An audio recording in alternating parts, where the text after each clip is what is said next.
What is ChatGPT? ChatGPT бол товчондоо чатбот юм. Facebook эсвэл Instagram пэйжүүд та нар мессежингүүд өөдөөс чинь танд юугаар туслах гэдэг нь шүү дээ. Яг л тэр. Гэтэ нэг ялгаа нь ChatGPT хиймэл оюухан ашигладаг. Бид нар оюун ухаанаа ашигладаг шиг ChatGPT яг тэрний хиймэл хувилбарыг буюу хүний бүтээсэн хувилбарыг ашигладаг гэсэн.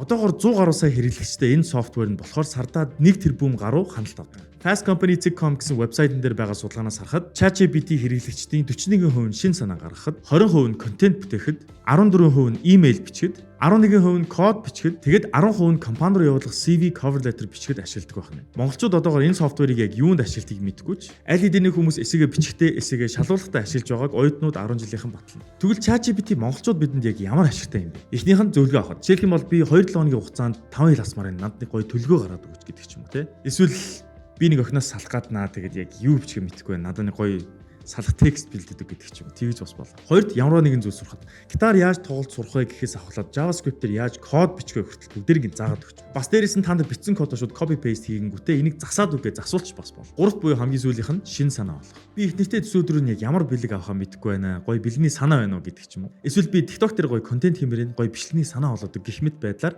ашиглаж болно. Нэг сул талч гэх юм уу, давуу талч гэх юм уу хүмүүс ChatGPT-г ашиглахын тулд заавал ч ангилтай байх хэрэгтэй. Тэгэхээр хэрэв англи сурмаар бол манай танхимын сургалт эхэлсэн байгаа шүү. Тэгээд хэрэв ChatGPT-г ашиглаж яаж англи сурах вэ талаар мэдээлэл авмаар байвал би part 2 дээр бичлэг хийн. Тэрийг үзмээр байгаа хүмүүс нь энэ бичлэг дээр лайк дараарай, окей? Part 2 дээр уулзъя. Баяртай цаа.